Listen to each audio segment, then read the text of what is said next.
Señoras y señores, muy buenos días y bienvenidos al último día de CADE Ejecutivos 2024, la edición 62, que lleva como lema de la degradación a la reconstrucción de nuestro futuro. Les recordamos que hoy van a recibir en su correo electrónico la encuesta de satisfacción de CADE Ejecutivos. Para nosotros es muy importante escuchar sus opiniones, así que les agradeceremos que las contesten y califiquen, por favor, a las sesiones y a los expositores. Asimismo, los animamos a seguir participando activamente en las redes sociales con el hashtag CADE Ejecutivos y nos encontrarán en todas las redes como IPAE Acción Empresarial. Les recordamos también que una vez iniciada la sesión, por respeto a los expositores, solo se podrá realizar el ingreso a la sala por las puertas posteriores del auditorio. Iniciamos este tercer día de CADE Ejecutivos 2024 con un bloque enfocado en los compromisos de acción para alcanzar la visión de futuro. La primera sesión del día lo que busca es plantear medidas y acciones concretas que se pueden tomar desde el Estado para reactivar la economía, fomentar la inversión privada y mantener la estabilidad macroeconómica que tanto nos ha costado construir. Presentamos la sesión de la estabilidad macroeconómica a un crecimiento sostenido.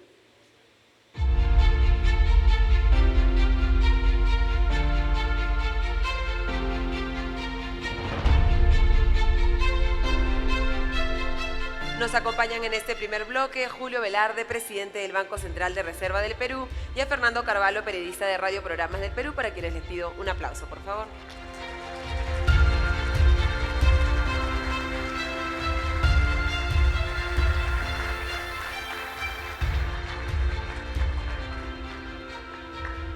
¿Nos sentamos? Sí.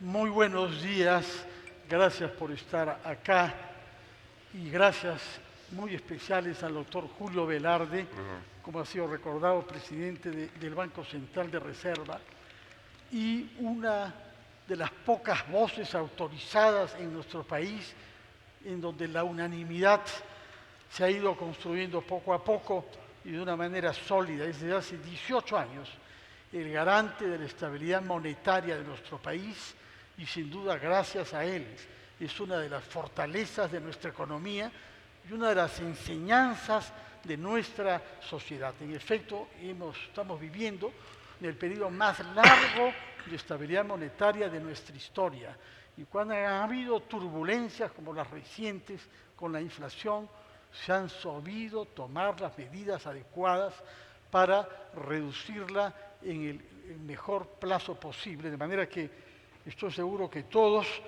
estamos muy satisfechos de oír al doctor Julio Velarde y pedirle que comparta sus experiencias, sabiendo que su presencia acá respalda en la motivación del título de este CADE Ejecutivos de la degradación a la construcción de nuestro futuro. Una parte de esa construcción pasa sin duda por sus responsabilidades en el Banco Central. Y por eso quería yo comenzar preguntándole cómo evalúa él las perspectivas a mediano plazo de nuestra estabilidad monetaria, de la inflación, habida cuenta de las dificultades que hay en otros países con las que tenemos relaciones económicas intensas. Muy buenos días, Julio Velarde. Bueno, la pregunta es sobre inflación específico. En este momento está en 2%. Puede que suba ligeramente este mes, siente por comparación frente a noviembre del año pasado, que fue negativa. Pues está muy controlada. Yo diría que lo que queda este año, el próximo año va a fluctuar alrededor del 2%, que es nuestra meta. Hemos conseguido efectivamente llegar al nivel de inflación de 2% más rápido de otros países, Estados Unidos 2,8%, Alemania nuevamente ha subido 2,4%, pero creemos que ese 2% debe mantenerse. En principio creo que la inflación que vimos 2021-22 en todo el mundo, el Perú ya está controlada. Con esto no quiero decir que pueda haber un nuevo evento que pueda causar inflación, pero esta inflación que hemos vivido creo que ya está controlada. En general en la región, dentro de Sudamérica y México voy a hablar, creo que somos los que más nos hemos aproximado. Chile debe terminar este año fuera de su meta, ligeramente por encima. La meta de Chile es 3, va a tener 4,2 probablemente. Colombia todavía encima de 5. Brasil ha venido subiendo su tasa de interés por la perspectiva de inflación a la que rebotaba. México está demorando en bajarla, todavía tiene tasa de interés de casi 2 dígitos. Pero diría que dentro de la región estamos relativamente bien. Y corresponde a varios factores. Creo que son dos. Uno, creo que una mezcla, siempre hemos sido más prudentes, hemos aumentado la tasa debajo de los otros. Todos los otros países de Sudamérica, México y los importantes están más de 10%. Nosotros lo llevamos de 75%. Y también bajamos prudentemente. Y lo otro, pero puede parecer un poco, creo que tenemos un poco, hemos conseguido cierta credibilidad, que hace que no tengamos que subir tanto la tasa de interés para controlar la inflación. Y lo digo porque Japón, pongamos, en todo este choque casi no experimentó inflación, subió un poquito, y creo que en Japón era por la credibilidad que tiene Japón que las prioridades bien ancladas. Pero antes es una mezcla de factores, es difícil decirlo, ¿no? Usted tiene que nutrirse de la manera más rigurosa posible de cifras. Se le atribuye ser un hombre básicamente de cifras sobre los principales indicadores económicos de nuestro país y sus tendencias a mediano y largo plazo. Respecto del crecimiento económico, respecto de la inversión, respecto de la creación de empleo, ¿qué cifras le parecen a usted que disponemos ahora creíbles? Vamos a ver. Nosotros, para fijar nuestra política monetaria, tenemos que estimar el potencial de crecimiento del producto. El potencial de crecimiento sin que haya inflación, y esa velocidad es 2,6 para este año. Vamos a crecer 3,1. Es una variable que no observamos, se estima, en cuyo caso hay un margen de error. Probablemente esté más cercana a 3. Ahora, lo que llamamos los economistas crecimiento tendencial, en las condiciones actuales, ¿cuánto crecerá la economía? Este año, el siguiente, el próximo estamos en 3%, que también no es observable, es una estimación. Obviamente, si se hacen las reformas, este año más próximo probablemente a 5, 5 y pico, etcétera, ¿no? Que es un conjunto de reformas que tiene que hacerse. Hay que recordar que a comienzos de este siglo, y lo primero básicamente hasta el 2014, crecíamos, los 3 países que más crecían en la región eran Perú, República Dominicana y Panamá. República Dominicana siguió creciendo a tasas altas y ANASA superó el ingreso per cápita, que está bastante por debajo. Panamá llegó a pasar a Chile, estaba casi al nivel de Uruguay. Nosotros más bien dejamos de crecer, o crecimos mucho más despacio. Panamá tiene problemas ahora, le ha afectado el canal, le ha afectado esta nación de la mina de cobre que ha hecho, está creciendo a tasas más bajas, pero en los últimos 10 años nuestro comportamiento ha sido mucho peor que Panamá y República Dominicana. Todavía, si uno ve todo el siglo, hemos crecido más que el resto de Sudamérica, hemos crecido más que México, pero realmente, ciertamente hemos tenido una ralentización de crecimiento continuo, y hay varios factores, creo, ahí, ¿no? ¿Cuáles son esos factores? Uno creo más reciente ha sido inestabilidad política, con potencial cambio de regla de juego, y esto lo explico. Muchas se ha hablado que las cuerdas políticas y económicas están separadas, y es cierto si el cambio es con la gente que mantiene el mismo esquema económico. O sea, si cambia el presidente, pero se opone que se mantienen las reglas, es como si nada cambiara. Es como en su régimen parlamentario, cayera el primer ministro, pero las reglas se mantienen. Cuando hay la perspectiva de cambio de la regla de juego, allí sí es completamente distinto. Y hemos tenido situaciones horribles. Por coincidencia tuve que exponer un grupo de inversores grande por Zoom, por eso por lo menos con Santander, pero eran como 100 inversionistas, cuando había presidente. Había caído Merino, iban a nombrar la sentencia, y son los momentos más difíciles cuando uno tiene que buscar dar una imagen buena del país y la situación es complicada de hacerlo, ¿no? Y ahí uno no sabía qué reglas podían haber. Cuando sale el presidente Castillo, hemos tenido la mayor fuga de capital de historia. Incluso ya teníamos la confianza y seguridad que los ahorros están protegidos, que nadie iba a afectar el derecho a propiedad, y esa perspectiva cambió. Y toma tiempo realmente recuperar esa confianza. O sea, algo inimaginable, que no se refiere a derechos de propiedad básicos, algo que a un belga, a un canadiense no le pasaba por la cabeza, que sus ahorros pudieran ser afectados, a nadie le pasaba por la cabeza. Acá sí pasó, Entonces, eso ciertamente tiene un impacto que toma algún tiempo disiparse. Se va a disipar o toma algún tiempo, ¿no? Y los otros factores, bueno, hemos estado poniendo cada vez complicaciones mayores, nuevos permisos. Muchas veces cuando creamos autoridades nuevas, casi como para justificar su existencia, se han creando nuevos permisos, nuevas solicitudes, etcétera, ¿no? Y hemos visto, por ejemplo, el caso de minería está bien trabajado, cómo se ha aumentado la cantidad de permisos que se requieren frente a lo que era el año 2000. Pero pasa en varios sectores. Y ahí creo que tiene que hacerse una tarea de simplificación importante.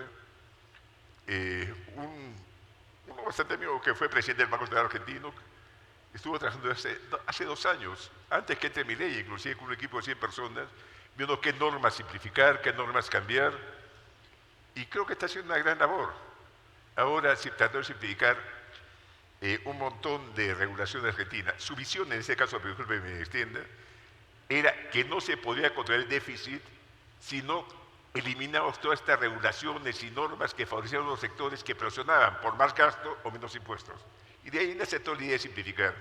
Y ahora, bueno, vemos en el caso de Estados Unidos, el grupo que se ha formado, en que está Elon Musk, ¿no? Que le puso el nombre de su moneda, o bueno, se consigue con el nombre de su moneda es otra cosa, pues ciertamente está también en esa dirección, ¿no? Nos ha dicho que lo previsible es que crezcamos a 3 o un poquito más de 3 este año, 3.1 calcula el Ministerio, y a 3 el próximo año y también el 26. El día de ayer, Norman Loaiza, colega suyo economista del Banco Mundial, nos ha dicho que son cifras mediocres y que no debemos resignarnos a esa mediocridad. Y usted nos ha dicho que podemos crecer mucho más si hacemos las reformas necesarias. ¿Cuáles son esas reformas que a usted le parecen prioritarias para que podamos crecer mucho más que el 3% y en consecuencia crear empleo y reducir la pobreza?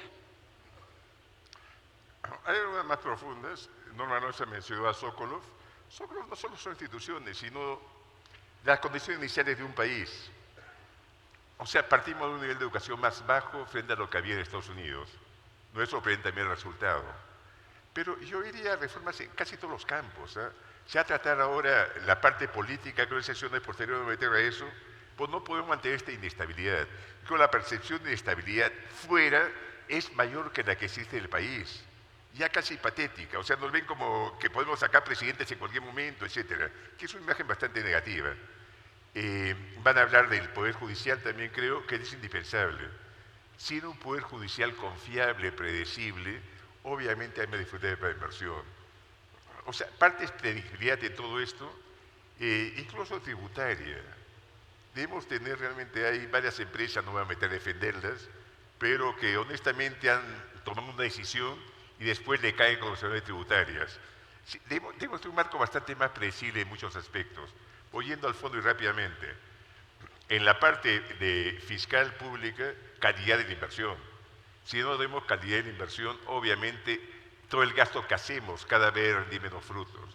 Tenemos que simplificar los impuestos, frenar esta presión que hemos visto en los últimos años de beneficiar a grupos particulares bajando los impuestos, y que a restaurantes y que a peluquerías.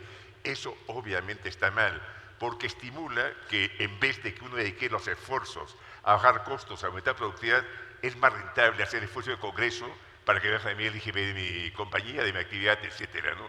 Que es lo peor, y ya lo hemos tenido antes en los 90. En los 80 hubo mucho mercantilismo, eso hay que tratar de frenarlo de alguna forma, ¿no? Hay que tratar de simplificar los impuestos, pero hay en la parte de fiscal una parte muy larga, y lo que se trató ayer también, servicio civil. Es imposible tener un país desarrollado si no tenemos un servicio civil que más o menos funcione. Me da pena cuando hablo con unas empresas grandes y me dicen que van a un ministerio y no tienen interlocutor. Digo interlocutor que no entienden lo que quieren a ese nivel. Y eso sí es patético y bien problemático, ¿no? Sí se tiene que tener, bueno, se discutió ayer, no voy a entender eso, pero sin un buen servicio civil es casi imposible. En el campo laboral, obviamente tiene que ser para los trabajadores, pero tenemos que tener una flexibilización mayor en la parte laboral de una forma u otra. No se puede hacer con los antiguos, pero con los nuevos probablemente. tenemos que desfilar unos costos adicionales. Si queremos una zona económica que tenga éxito, necesitamos una mano de obra más calificada, tiene que haber programas realmente de entrenamiento laboral, etcétera, etcétera. Y uno podría seguir el mercado de capitales. Las FPs han hecho, el retiro de FPs ha hecho que no haya casi demanda de papeles a plazos largos locales. Los bonos que están emitiendo son a plazos cortos, básicamente, etcétera, etcétera. Uno podría controlar con una serie bastante larga. Había un economista que llegó a ser mi profesor muy bueno, uno de los mejores economistas realmente ya murió hace un tiempo, alemán que enseñaba en MIT, Dornbusch, que decía para crecer sound money, estabilidad, digamos, estabilidad monetaria, que eso lo tenemos. Mercados libres también lo tenemos, y pone un poco de suerte, pero creo que hay más. Hay esta cosa que decimos, y también educación. Si tenemos una buena educación, es imposible que sigamos siendo pobres. Ahora se valora más el talento que el capital, y en eso debemos trabajar. Y desgraciadamente nuestros colegios, nuestras universidades, no son las mejores del mundo, y eso hay que reconocerlo, ¿no? El expresidente colombiano Álvaro Uribe inauguró este CADE ejecutivo el día martes y efectivamente constató algo que usted ha dicho, que la visión de fuera es la de un país con una grave inestabilidad política y que, sin embargo, sorprende que se haya mantenido en muchos aspectos estabilidad económica e incluso crecimiento, mediocre quizá, pero crecimiento al fin y al cabo. ¿Cómo explica usted? Bueno, creo que un factor es la autonomía del Banco Central, que sí es bastante autónomo. Creo que se ha mantenido prudencia fiscal en la mayor parte de esos años, que es importante. Es cierto que el déficit está bastante alto, creo que está demasiado alto. Incluso un factor que limita rápidas reducciones de la tasa de interés es que el gasto público está creciendo demasiado rápido y tiene que controlarse. Deuda pública sobre producto todavía es la más baja de Sudamérica y México. Guatemala tiene un poco más baja. Pero sí, si sigue esta tendencia puede ser preocupante. Y los problemas fiscales se han vivido en toda la región y los conocemos bastante bien. Y en Perú hemos visto lo que puede pasar si se descontrola. Y eso hay que tenerlo claro. Lo que pasa, estas memorias de lo que hemos sufrido en la inflación y el desorden fiscal van perdiéndose en el tiempo. Hemos disfrutado de estabilidad grande en los últimos años y alguna gente más nueva o que no tiene la experiencia política suficiente parece que no lo valora. Y digo porque a varios niveles, no el ministro de Economía, obviamente que entiende perfectamente, pero a varios niveles del Ejecutivo, Congreso, me da la impresión que no se entiende la importancia de la disciplina fiscal. Ahora pasa en todo el mundo, no solo acá, pero sí es un factor fundamental. No solo es inflación. El 70, el PIB per cápita de Perú supera el de Chile o el de Brasil. Ha sido estas 2 décadas, 70s y 80s, las nuevas retroceden. En los 80s hemos tenido 3 años con caídas de más de 10% de producto. Más de 10% de producto. Para tener ustedes una idea, recién en 2003 hemos recuperado el ingreso per cápita del 6,7. 36 años que no se creció en términos per cápita. Eso es increíble. Y eso no podemos arriesgarlo. No podemos coquetear nuevamente con esos riesgos, ¿no? En la intervención que usted tuvo en el marco de la cumbre de ejecutivos en el APEC hace pocos días, insistió en la importancia de la Constitución vigente y su capítulo económico, puesto que garantiza, le explicó usted, sobre todo a los invitados extranjeros, garantiza la seguridad de las inversiones en nuestro país. ¿Pueden explicarnos por qué y si la Constitución basta? Porque quizá estamos viendo amenazas a la inversión extranjera en el Perú. El populismo, ¿no? No, creo que es un buen capítulo económico en general. Y a diferencia de muchas constituciones, un capítulo económico relativamente extenso y detallado, y me parece bien importante. El lado de discriminación entre empresas nacionales y extranjeras, el proteger frente a normas arbitrarias, contratos existentes, etc. Incluso cosas que no creo que haya ninguna constitución. esto que cualquier ciudadano es libre de ahorrar en cualquier moneda. O sea, por la Constitución es muy difícil poner control de cambios. Con una emergencia probablemente se pueda poner. Pero miren ustedes Argentina.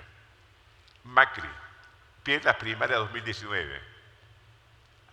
El domingo, el lunes, control de cambios. Siendo ortodoxo, ministro de Economía ortodoxo, presidente del Banco Central ortodoxo. Porque no tenía plata, no podía resistir la corrida. Acá realmente hemos tenido la mayor fuga de capital de la historia y no nos ha pasado por la cabeza poner el control de cambio de una forma, ¿no? Y creo que eso es positivo. Ahora, obviamente se va degradando. Que el Congreso no tenga iniciativa de gasto, porque lo vimos antes, en el pasado, con esta sentencia del TCE, que no vale para este año, pero sí para los siguientes, es una forma completa de vulnerar realmente la Constitución. Estamos viendo eso en diferentes aspectos, ¿no? No sé. O sea, no garantiza si la interpretación que van haciendo la sociedad política es casi contra la Constitución y el TC puede avalar incluso estas cosas, ¿no? Nos ha recordado usted que durante 36 años no creció el Producto Bruto per cápita. Sí. 36 años, recién desde 2003, por lo que nos ha dicho. Quizás eso nos ha enseñado algunos puntos básicos sobre economía y macroeconomía, el más sólido de los cuales es el rechazo a la inflación. Pero, ¿qué otros temas cree usted que deberían ser consenso entre todas las sensibilidades que coexisten en una sociedad democrática como la nuestra para no incurrir en los errores que ya sabemos ahora a quién nos condujeron cuando se cometieron en las décadas pasadas? Empezaría rápidamente dos. Una visión muy negativa de empresarios. Si uno encuesta a la población, tiene una imagen muy negativa. Y realmente hay un economista bastante famoso, William McCloskey, que ponía casi como el factor para él más fundamental para el crecimiento capitalista, el respeto a los capitales de los empresarios. Y ese respeto no parece haber. Y no ha habido en muchas partes. La mentalidad de Hidalgo era ustedes, algunos políticos muy conocidos, no sé su nombre, casi miran por encima del hombro al que tenía plata. O sea, un cabero no se preocupa de la plata. Napoleón, que dicen los ingleses, país de comerciantes con desprecio. O sea, esa actitud de minimizar el rol de empresariado, creo que es extendido en varias capas de la población. Y creo que eso hay que cambiarlo. ¿Cómo cambiarlo? No sé. Puedo reconocer realmente el aporte que pueden hacer, particularmente los que introducen nuevas actividades, ha habido muchos. En Estados Unidos tal vez sí hay la cultura del que se ha hecho a sí mismo, ha tenido éxito, y eso unirá al resto de la población. Acá falta trabajar de eso. Y lo otro es el mito de que somos ricos, muy ricos, y otros se llevan nuestra riqueza, que sí que es un factor fundamental. Y creo que estos inventos, porque son inventos que Raimondi dijo, que el Perú era un mendigo sentado en una banca de oro. En México dicen que Humboldt dijo que México es un mendigo sentado en una montaña de oro. Hay la idea que somos ricos y otros se llevan la riqueza. Y nosotros somos pobres porque otros se llevan la riqueza.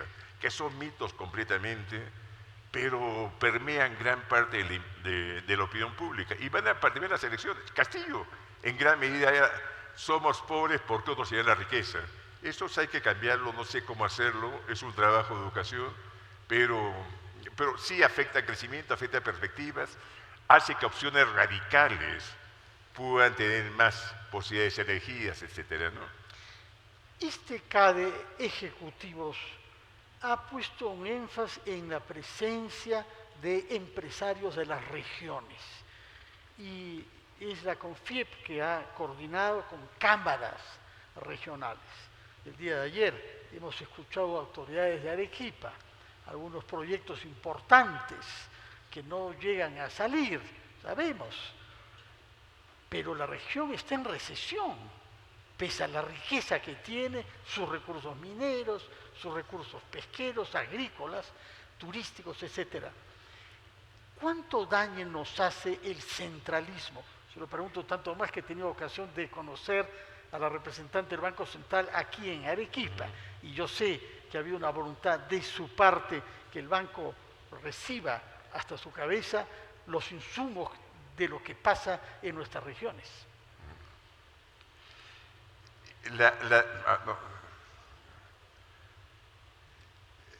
hay que repensar una forma de regionalización que se ha hecho. No voy a meterme en el tema porque no es mi tema, pero ciertamente no ha funcionado como debe haber funcionado, vamos a dejarlo así.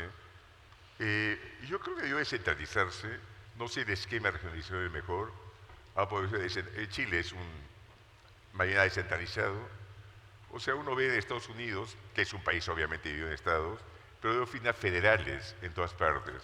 Creo que veo oficinas federales que tuvieran diferentes sectores dentro de ello y pudieran servir. Pero no importa lo que... Sí creo que hay centralización, pero lo peor es que la percepción de centralización es mayor que incluso que la existente. Y lo veo cuando veo a provincias. Y la demanda realmente fuerte es contra Lima, ¿no? Creo que hay un poco de exageración. Realmente si uno ve transferencias per cápita, son más grandes muchas de provincias que en Lima. Si uno ve el gasto de educación, en Lima es donde hay más colegios privados, como porcentaje de la población va más a colegios privados que en provincias. Por lo que importa la sensación, y la sensación en provincias es que estamos sumamente centralizados, y eso sí hay que trabajarlo, ¿no? Nosotros estamos acogidos acá en una universidad, TecSoup, que ha sabido adaptar sus currículos a la demanda laboral. Usted ha sido profesor universitario antes de asumir las funciones que tiene ahora en el Banco Central, ha estudiado en grandes universidades, yo recuerdo la Brown University en los Estados Unidos y Kiel, la muy exigente con énfasis en econometría. ¿Qué pasa con nuestras universidades? ¿Cómo ve la evolución que ha habido en las últimas décadas? Creo que ha habido un progreso, y ciertamente en las mejores, pero algunos países han progresado más. Voy a hablar de dos universidades, de la que soy graduado y he sido profesor del Pacífico, que sigo creyendo que es la mejor en economía, disculpen lo que son de otras universidades, pero el 80, la Pacífico creo que era mejor que los Andes en Colombia, que es la mejor en economía. Ahora creo que los Andes nos supera. O sea, lo que digo no es que hayan deteriorado, pero otras han avanzado más. Y cuando uno ve las mejores universidades del mundo en un campo específico, no estamos entre las 1000 mejores, ¿no? Sí, eso hay que cambiarlo sustancialmente. Y colegios igual, nuestro colegio élite no son los mejores. Sí hay un problema serio de educación que hay que enfrentarlo. Y no es sorprendente que la población esté tan descontenta por ejemplo, básicos como seguridad, salud, educación, agua, no viene siendo profesor de la población, ¿no? Y realmente tenemos un nivel de ingreso en que deberíamos de estos aspectos, al menos un mejor nivel que tenemos ahora. Y muchas son dificultades que se han tratado parcialmente a la de salud y educación ayer, y no me meto más en eso, ¿no? De acuerdo. Nosotros estamos en la jornada final de esta 62ª versión de CADE Ejecutivos, bajo un título, como lo he recordado, que dice mucho de la degradación que hemos vivido a la construcción de nuestro futuro. Usted se ha hecho eco de este concepto de degradación cuando ha hablado sobre el servicio civil, cuando ha hablado sobre algunas decisiones en el Congreso, por ejemplo, sobre iniciativa de gasto, cuando ha hablado sobre incapacidad para hacer reformas tributarias que sean racionales y también laborales. Pero hay un ánimo entusiasta, estamos saliendo de esa degradación y podemos construir nuestro futuro, como es el título y el lema de esta versión de CADE. ¿Sobre qué temas cree usted que podemos conseguir un consenso de todos los sectores para construir ese futuro común? De la misma manera que lo hemos construido, en parte gracias a su trabajo, a su tenacidad contra la inflación. Bueno, ahora se trata de reformas políticas. Yo creo que estas armas nucleares que no se usaban vacancias en el Congreso deben ser más limitadas de alguna forma. Podrían trabajarlo eso a la gente más experta. Pues no podemos tener... Una vez que comiencen a usarse las armas, es una amenaza pendiente continua, va con el presidente hacia el Congreso, y eso hay que limitarlo de alguna forma. No podemos tener realmente esto que me veo en los últimos años, ¿no? Que sí creo que es dañino para el futuro de la economía del país y el bienestar de los peruanos en general, ¿no? Lo otro realmente, hay que ponerlo de acuerdo en cosas fundamentales. Las reformas que he mencionado son costosas que hay que trabajarse. Es más fácil decir freno el déficit como ha hecho Milei ahora, freno el déficit, como hicimos nosotros. Hubo el compromiso que nunca más el Banco Central financiaba, nunca más financió desde el 90. Eso es, no es que sea fácil, pero uno tiene que centrarse en pocos aspectos. Es mucho más difícil reforma del Poder Judicial, es mucho más difícil realmente cómo mejorar su extensión de la educación. Atajos se han estado poniendo acá. Yo creo que va a tener que participar más activamente el sector privado para estas brechas, mientras se forma el sector público que pueda funcionar. O sea, no sé descartar, pero los atajos creo que va a tener que ser del sector privado. Y luego también agua potable, con gerencia, lo que sea, por la situación que tenemos ahora, sí es insostenible, ¿no? En el documento Business Ready, que el economista Loaiza ha tenido la amabilidad de traernos, sobre lo cual hará una conferencia mañana en el Banco Central, leo esto. Durante mucho tiempo se ha puesto demasiado énfasis en lo que los gobiernos pueden hacer por el bien de las empresas y no en lo que las empresas pueden hacer por el bien de todos. Este informe constituye un primer paso crucial para corregir ese desequilibrio.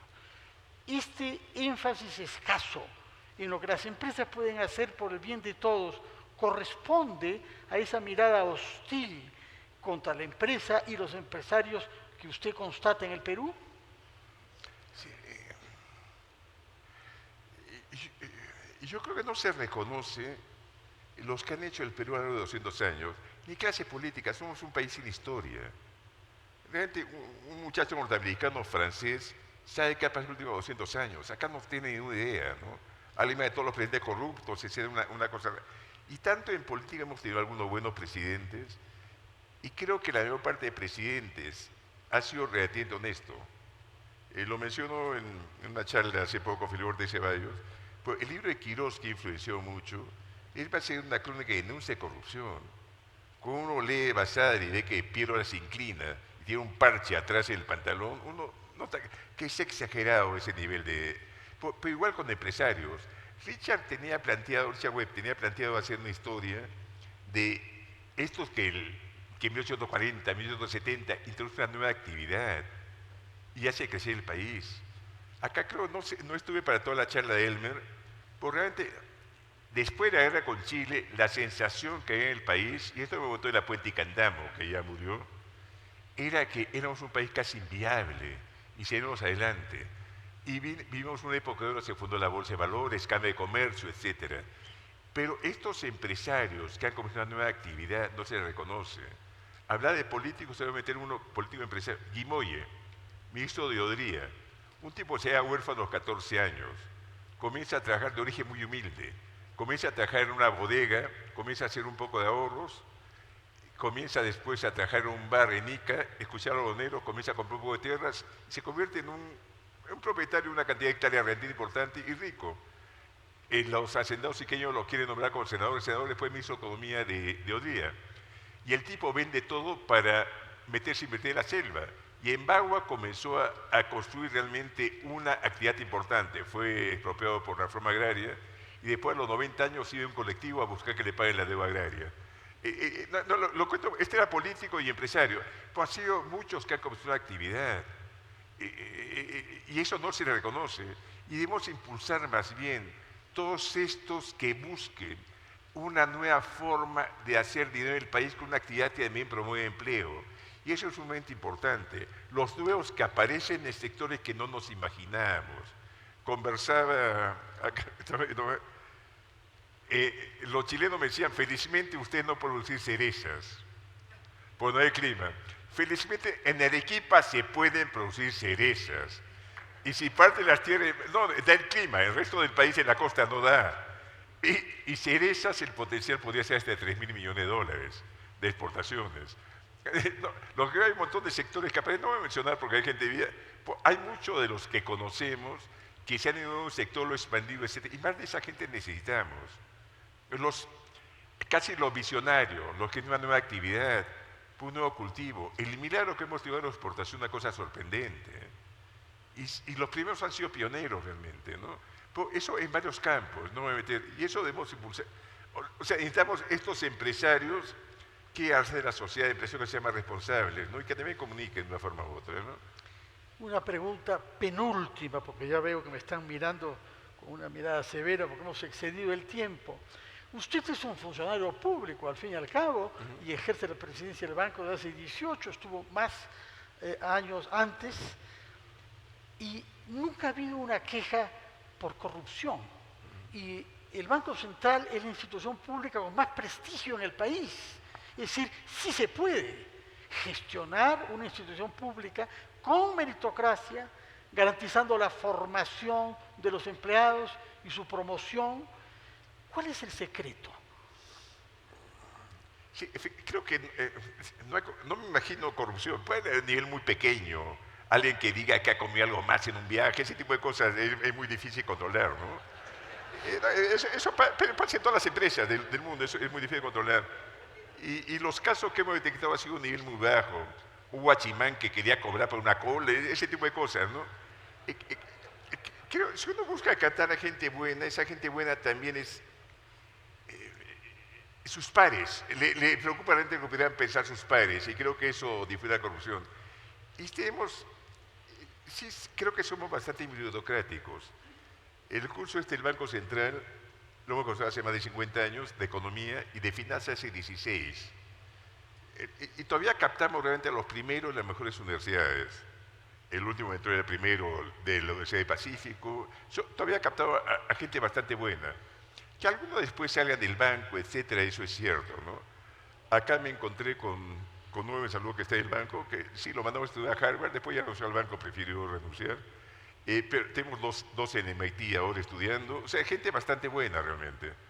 Y creo que eso favorece también que haya menos corrupción. Y también mayor deseo de quedarse en la institución, porque tiene pares que también, con los que pueden discutir, etcétera, ¿no? No sé si he respondido. Muy bien, ha contestado muy bien. Pregunta final. Usted ha asistido a varios CAEs a lo largo de las décadas, incluso habrá notado que acá hay más representación de la mujer, que hay más representación de las regiones, que hay una diversidad de actividades productivas y de gremios. ¿Qué quisiera que se asocie con usted, quienes lo están viendo por primera vez eventualmente? Por supuesto, su nombre quedará asociado al conocimiento riguroso de la economía, al servicio de la estabilidad monetaria. Eso está seguro. Pero acá, ¿qué es lo que quisiera transmitir a quienes están presentes acá? Saben que su palabra tiene autoridad, que la autoridad intelectual está avalada por una experiencia profesional. ¿Qué es lo que más quisiera transmitirles? Ahora de repente más largo plazo. Y creo, alguien que murió muy amigo mío, era Pacífico, también en un seminario, hizo un libro sobre historia de economía, tratando de estimar los datos, realmente los últimos 300 años, pero también los últimos 200. Realmente el Perú, cuando ha evitado crisis, ha crecido bien.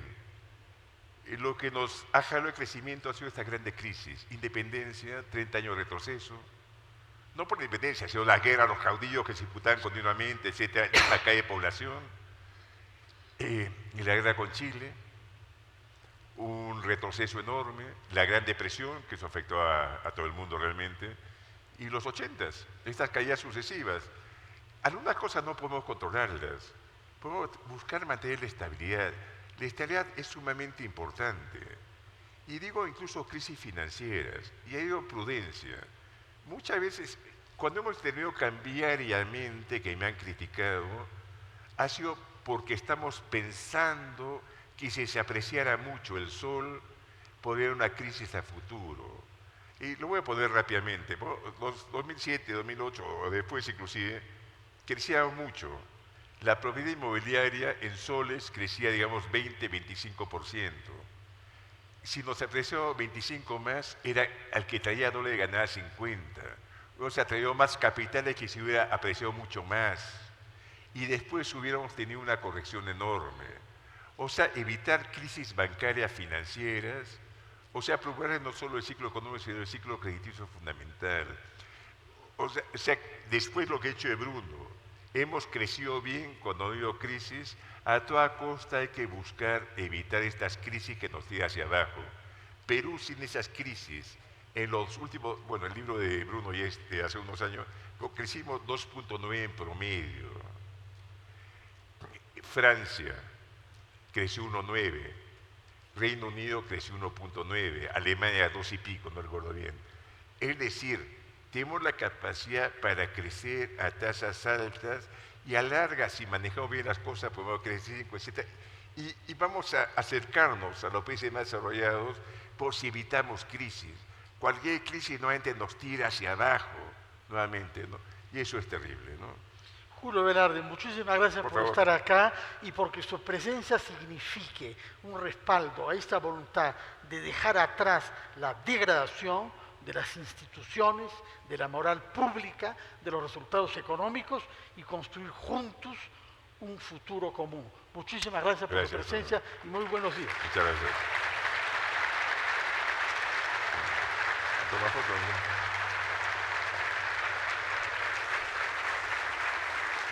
¿no? Muy bien.